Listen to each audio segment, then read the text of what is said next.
Hey guys, in today's video, we'll cover the floor 12 of the Spiral Abyss full clear with explanation. So I'll bring you guys through the entire Abyss, but before that, I'll just like to give you guys a little briefing because this Spiral Abyss is a little bit different from the previous ones.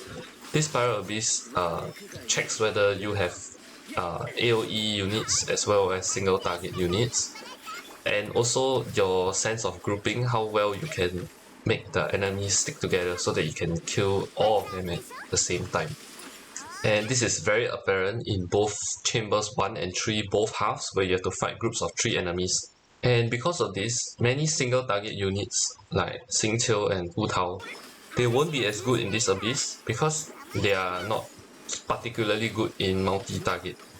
And since we are fighting multi-targets most of the time, the Taser team comms will shine as well as a budget team, and generally any team that relies on electro charge or units that have large AoE, they will shine in this Abyss. With that, the two teams I'll be using is, for the first half, I'll be using a Melt Ganyu team, so this is my team composition. And then for the second half, I'll be using a Xiao main DPS with a Shogun sub DPS with Barbara and Sucrose. Both of my teams are pretty budget, and the amount of resources I spend in total on both of those teams is probably less than what most people would spend on both their Spiral Abyss teams to get 36 stars Abyss. Okay, now we'll cover the Abyss buffs. So for the Abyss buff this season, actually is quite important to note because you might want to run a little bit more energy recharge than usual, because you want to be able to use your burst and then get back to 50% energy as soon as possible. So once you reach 50% energy, you will start stacking attack 6.5% per second, and this really adds up. So I would really recommend you guys to always maintain at least 50% energy for at least your main DPS. Okay, so I'm sure that this begs the question whether we should keep our burst at 100% and not use it. The answer is no for most of the time, especially if you're using characters like Ganyu, whose burst has massive AoE and lasts for 15 seconds, so it's definitely worth it to use her burst because it adds a lot of AoE damage which you need in this Abyss. With that being said, if you run enough energy recharge, there's a possibility that you'll get the burst back on cooldown, and during the cooldown of the burst, that's when you actually deal quite a lot of damage because you are slowly stacking the 6.5% per second. Okay, and lastly, I would just like to end off by saying that this Abyss is extremely difficult, and it tests not only your capability to do AoE damage but also single target, with Chamber 2 having a Maguu Kenki. So I would advise you guys to maybe swap your teams, so have a different team just for Chamber 2 and then one team for Chamber 1 and 3. With that, let's get straight into the battles. Like, comment, subscribe.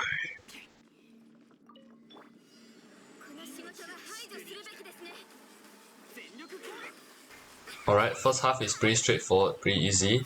So if you're not using any grouping units or any taunt units, one guy will actually go off to the side.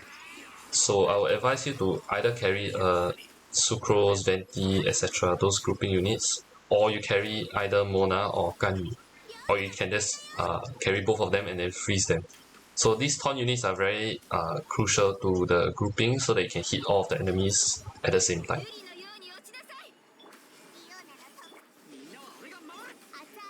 For the purpose of Chamber 1, you might want to bring a Hydro unit as well to clear the Pyro infusion that these guys have, because they'll be very buffed and there's a chance that you get one hit when they dash you.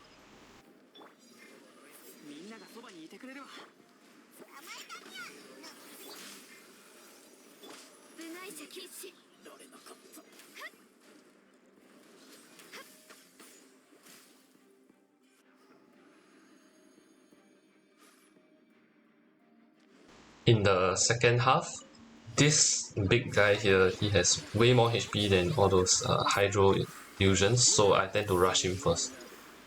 And also, I'll just replay that part a little bit. So in that part, I actually use Sucrose to generate energy for my Xiao, and then I cast Xiao's burst last, so I get 50% energy throughout most of his burst. So that actually stacks a lot of attack for my Xiao. So basically what I was doing was spamming the sprint button together with Sucrose E, so that makes her dish out 3 of her E's at the same time, basically. So that generates a lot of energy for myself.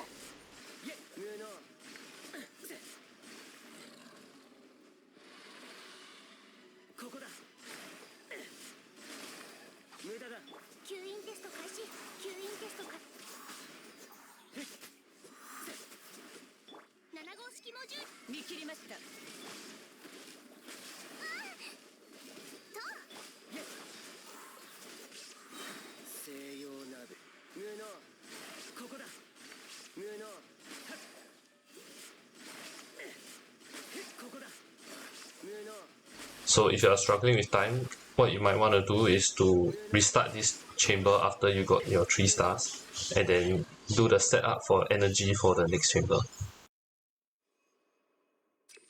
Okay, chamber 2 first half is pretty straightforward. You might want to bring a single target specific team if your current team doesn't have enough single target DPS.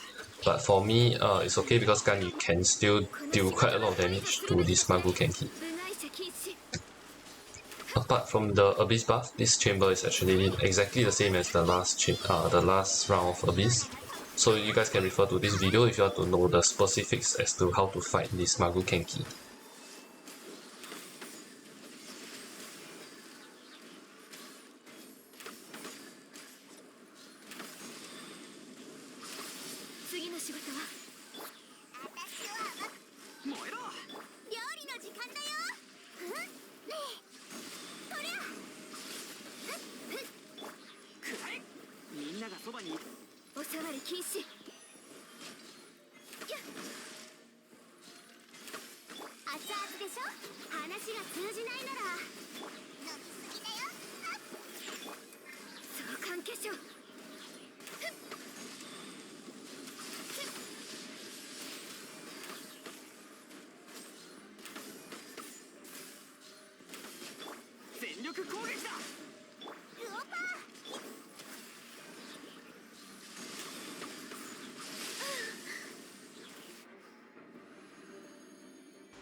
Alright, so in the second half, they actually changed it a little bit, so now you'll be fighting 2 waves of mages instead of 1 wave of 2 mages. But same thing here, because the mages have so much more HP, you want to target them first, get them out of the picture, and if the small guys come into the picture, well, they get instantly deleted by your sheer amount of AoE DPS. You might not want to use Barbara or Sucrose for this chamber because they tend to freeze you when the Cryo Abyss Mage uses her attacks.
Okay, so stepping into chamber 3, the first thing you want to do is to move behind the guy on the right. Cast your support burst, and then the other guy should pop right beside. Okay, so regarding the spot that you run to exactly, I'm not sure exactly which spot, but sometimes when I thought I run there, then the other guy just doesn't want to come over. He just refuses to budge. So I'll advise you to restart if that's the case, because it saves a lot of time. Once you're done with the first wave, you should immediately run towards the next wave. So we got to keep in mind that these pesky little robots, they will try and move away from you. So my advice is to constantly check and make sure that the direction that the robot is back facing is the direction you want him to go towards. One way to ensure that this consistently happens will be what you observe here, where I purposely pin the robot towards that giant rune guard.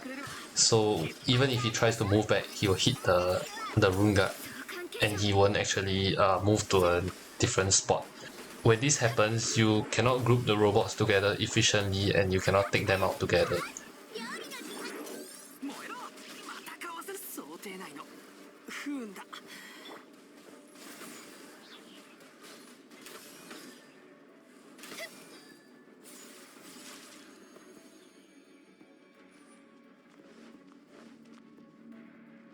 In the second half, you got to go behind this guy and try and get the rune guard to move towards you.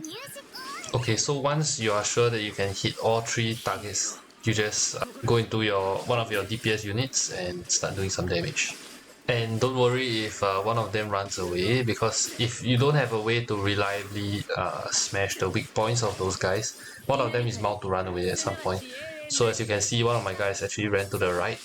So that's okay because I can efficiently take down one of them, hop to the next guy and then start dealing damage while waiting for the rune guard to walk over.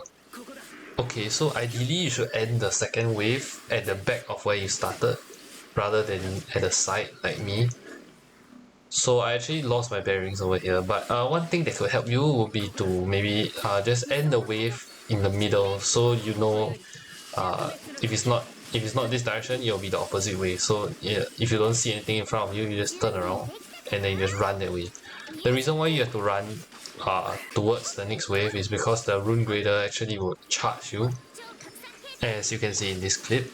And yeah, this makes it impossible for you to hit all 3 of the targets at the same time, so you won't be able to get 3 stars if you can't group them unless you have some insane DPS, which I don't because I'm running a budget team.